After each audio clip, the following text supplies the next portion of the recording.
Assalamualaikum warahmatullahi wabarakatuh. Kali ini penulis mau bahas engine stopper ya. Karena ya ternyata masih banyak yang meremehkan efek negatifnya engine stopper. Ya, penulis baru tahu juga bahwa ya sebenarnya engine stopper itu bisa sangat merusak, terutama di motor Honda, terutama motor Honda rangka ESAV. Karena ternyata motor Honda rangka ESAV itu daya tahan terhadap muletnya, daya tahan puntirnya, meleotnya itu jauh lebih lemah daripada yang model rangka tubular. Apalagi ketika rangka ESAV ini menggunakan engine mounting sebelah atas ya.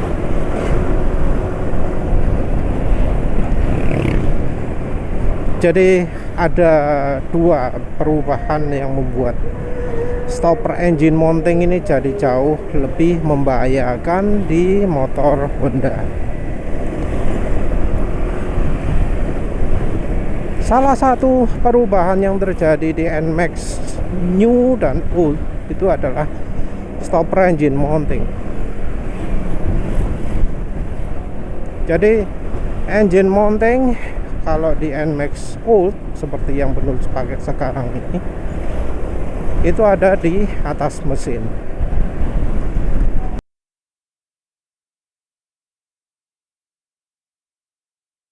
Motor NMAX Old ini di beberapa motor ada penyakit yaitu ban aus sebelah.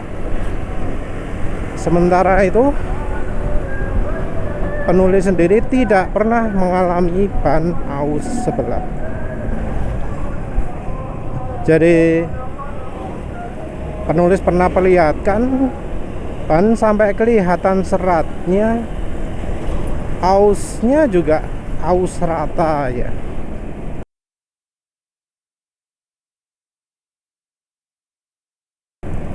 Kalau dibilang penulis jalannya mulus ya enggak juga.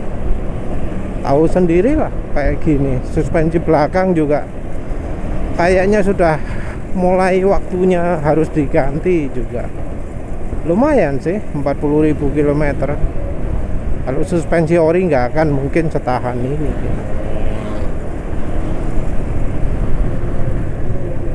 Tapi nyatanya suspensinya wis mulai aus ya, jadi kegoncang-goncang. Sebelumnya juga keguncang-guncang, tapi ya tetap ausnya ban rata kiri kanan. Penulis yakin bahwa motor ini bannya aus rata karena stoppernya diganjel. Oh ya, NMAX New rasanya jarang ya yang mengalami aus ban nggak rata. Dan menurut penulis ini bisa jadi karena walau ada stopper engine mountingnya simetris. Jadi stopper engine mountingnya NMAX New dan Aerox dan Lexi itu simetris. Karena simetris ya nggak merusak ya. Nah, Honda itu merubah posisi stoppernya yang sebelumnya ada di depan mesin menjadi di atas mesin. Jadi Honda mengambil langkah kebalikan dari yang terjadi di Yamaha. Jadi Yamaha merubah posisi stopper engine mounting dari di atas menjadi di depan.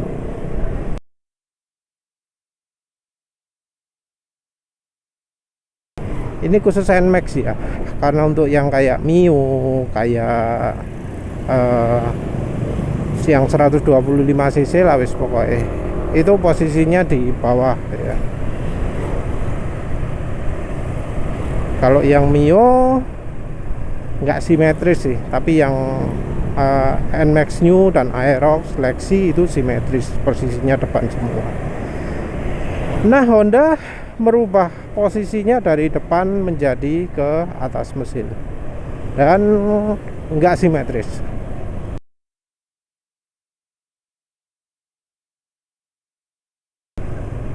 Cuma ada beda ya.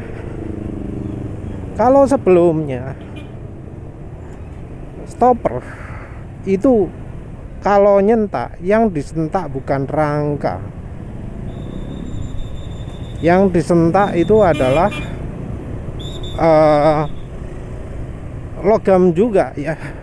Bagian pivotnya yang disentak. Bagian dari engselnya, bagian dari bagian opo sih ku jenenge. Bola wis pokoknya bagian engsel itu yang jadi bahan tempat sentakan. Nah, sementara bahan engsel itu kuat ya. Karena selain dari besi tebal, juga secara struktural itu sulit untuk berubah bentuk karena bulat. Nah, yang kerangka ESAV enggak begitu, posisinya malah agak aneh gitu ya. Kalau lihat posisi mountingnya itu, posisi stoppernya juga enggak simetris, yang sebelah kiri saja.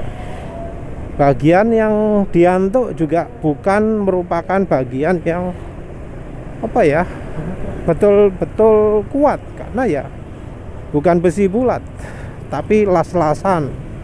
Selain dari las-lasan juga bajanya juga tipis. Nah, mengapa penulis kok mentingkan ini? Karena stopper itu jadi sumber sentakan luar biasa, karena itu ibarat palu ya. Jadi posisi normalnya itu ngambang ya. Begitu kena sentakan, dari ngambang itu dia akan menuju ke stopper, ke tempat penghentiannya. Ini tergantung dari seberapa banyak perubahan jalannya. Nah, kalau posisinya kayak di penulis ini yang kadang nabrak tambalan jalan, nabrak apa jenenge, lubang, kadang nabrak polisi tidur.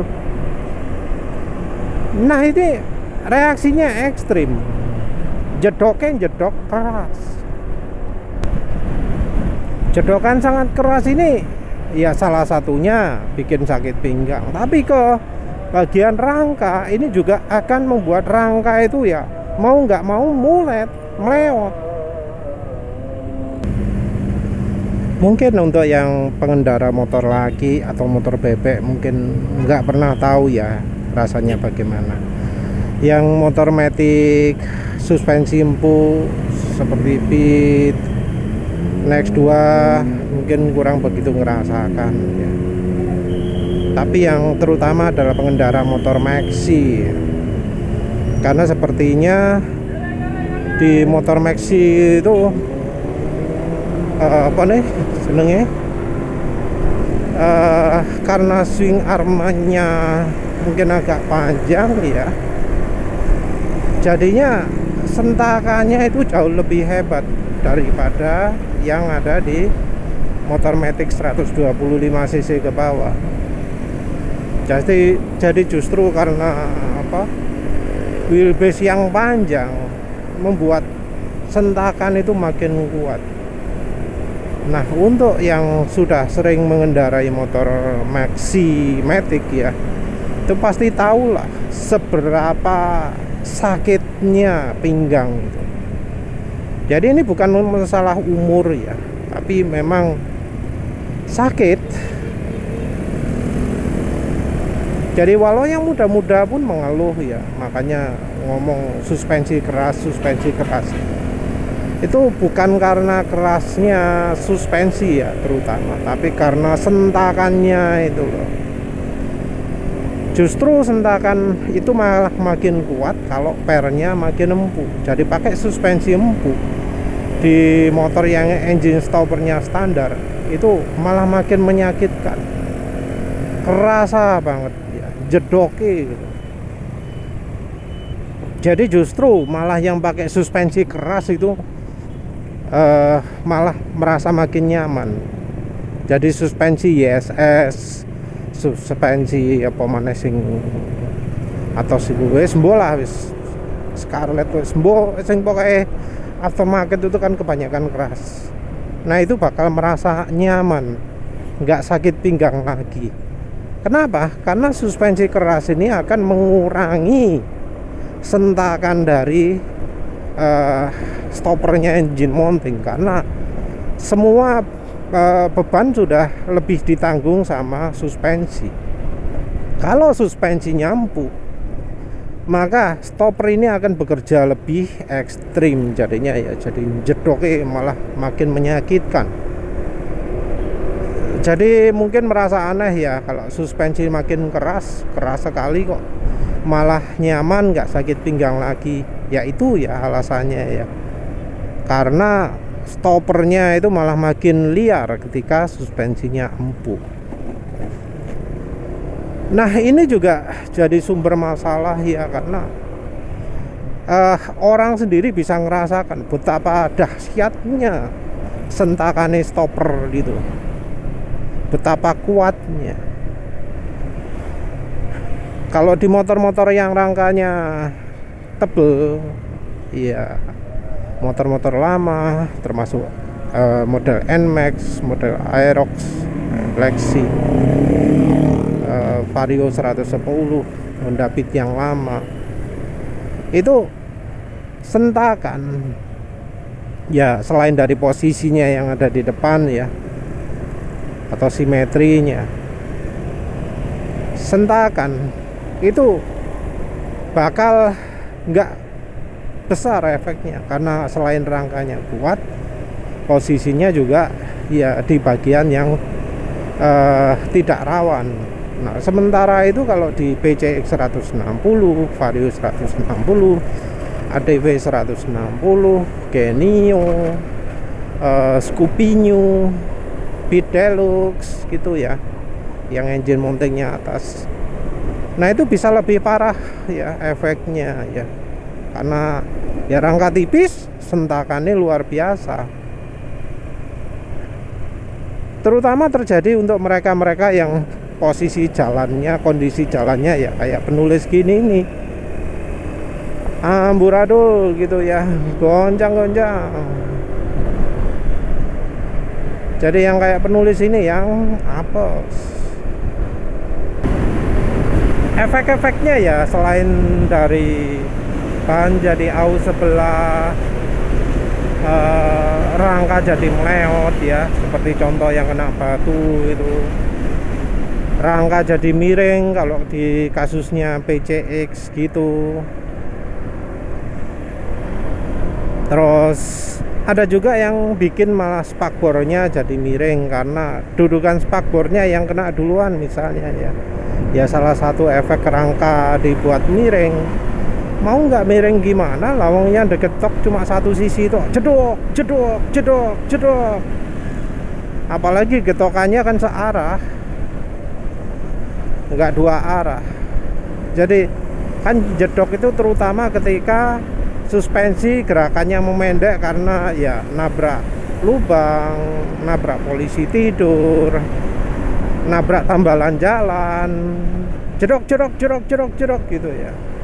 Makin jedok ya makin mulet lah rangkanya, karena saling diadu antara stopper dengan ketahanan rangka terhadap momen puntir mungkin ya istilahnya ya.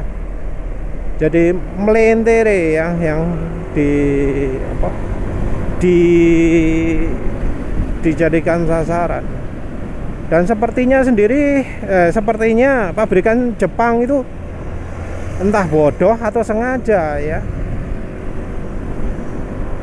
Jadi antara sangat bodoh atau memang itu sengaja. Karena harusnya tahu lah, tahu dengan desain mesin seperti itu, desain engine mounting seperti itu, rangka akan dipaksa mulet kalau jalannya kondisinya kayak Indonesia ini. Jadi ya mulai dari dulu lah penulis ngomong itu, kalau ada yang muji insinyur Jepang pinter itu penulis mikir, kalau beneran gitu berarti jahat sekali ya pabrikannya, karena sengaja membuat sumber penyakit di motornya. Jadi niatnya memang niat buruk untuk bikin motornya nggak awet dan tidak nyaman.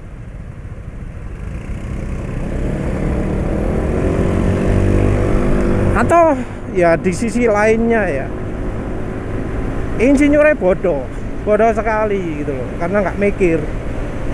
Dan penulis lebih seneng ya, lebih cenderung menganggap insinyurnya itu bodoh sekali, sehingga nggak kepikiran soal itu. Jadi kalau dulu sih ya, dulu penulis berpikir bahwa oh insinyurnya itu bodoh. Nah, kalau sekarang lihat apa jenenge, lihat ada kasus rangka karatan, rangka gak dicat dalamannya, penulis ya jadi berpikir ini bukan bodoh ini tapi sengaja sabotase motornya konsumen, gimana caranya cepat rusak. Fitur yang selain membuat pengendalian jadi nggak stabil, dikendarai jadi tidak nyaman, jadi nggak cocok untuk touring dan sebagainya, itu diterapkan biar motornya cepat rusak, cepat bermasalah. Mau gimana lagi kan? Karena fitur itu nggak ada gunanya kalau di Indonesia. Solusinya gimana? Ada dua solusi sih. Yang satu, stopper itu dihilangkan tapi engsel tetap fungsi ya. Yang satu, engsel kedua ini, engsel stopper ini tidak difungsikan, dibuat mati, dibuat fix. Jadi yang opsi pertama dibuat lebih bebas, opsi kedua dibuat nggak bergerak. Efeknya juga beda. Kalau dibuat bebas, maka kenyamanan motor itu luar biasa, karena sentakan-sentakan itu jadi tidak ada pembatasnya lagi, jadi nggak kerasa.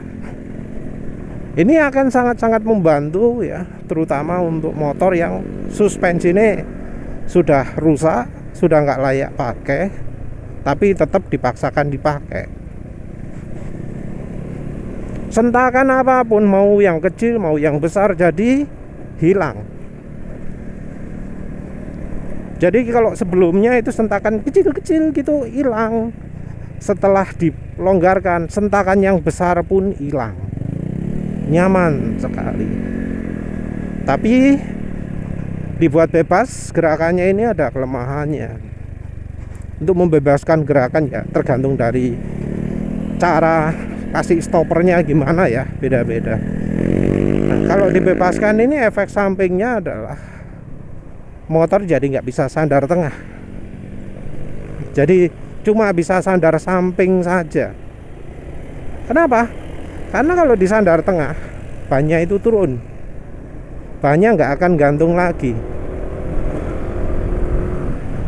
bannya nggak akan gantung gitu, turun bannya. Jadi kalau di sandar tengah motor roboh, jatuh, nggak bisa sandar tengah. Kalau sandar samping masih bisa ya. Kalau entah kalau ada yang duduki itu mungkin ya roboh juga ya. Selama motor nggak ada yang pegang-pegang, aman lah ya. Tapi kalau ada yang pegang-pegang ya roboh. Karena memang stoppernya nggak ada. Tapi ya itu nyaman luar biasa. Opsi lain ya opsi yang pertama juga mengharuskan merusak mekanismenya ya. Jadi ada kemungkinan juga nggak aman, tergantung dari cara membebaskan gerakannya. Untuk cara yang kedua gampang.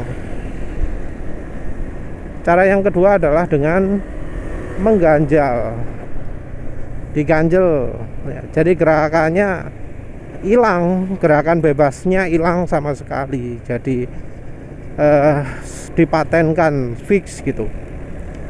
Efek sampingnya adalah yang satu adalah getaran mesin jadi makin terasa, baik di dek, di kaki maupun di setang.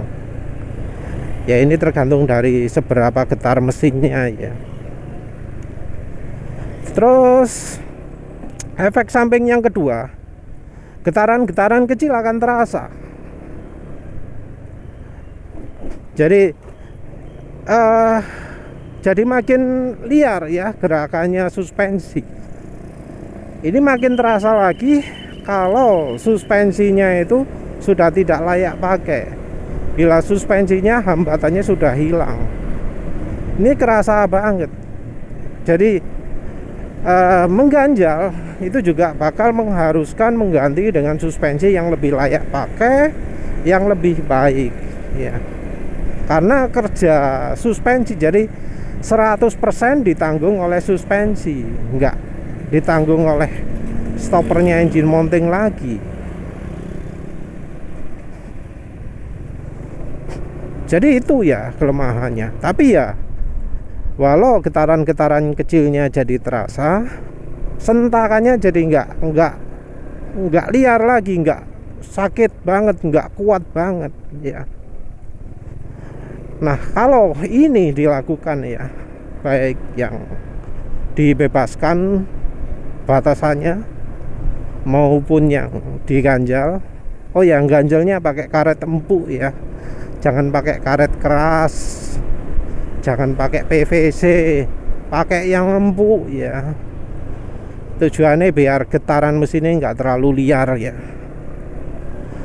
Nah kalau dua-duanya ini dilakukan, nggak akan terjadi sentakan liar, sentakan luar biasa ke rangka.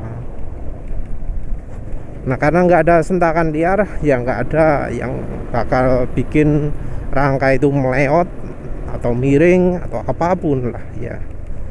Tapi ya itu tadi, ini harus dilakukan mulai dari motor kondisi fresh, new, 100% baru. Kalau dilakukan belakangan ya bakal muncul penyakit-penyakitnya. Yang miring jadi ketahuan, yang bosnya bearing engine mounting jadi ketahuan, motor yang sebelumnya lumayan stabil jadi terasa liar, jadi labil karena bosnya wis rusak ya. Jadi apa ya, sayangnya cara ini cuma efektif diterapkan di motor yang baru. Kalau di motor yang lama jadi akan butuh memperbaiki dulu, misalnya bosnya engine mounting, memperbaiki suspensi juga, memperbaiki rangka yang miring juga, seperti itu ya. Ya wis lah, itu saja. Terima kasih udah menonton. Assalamualaikum warahmatullahi wabarakatuh.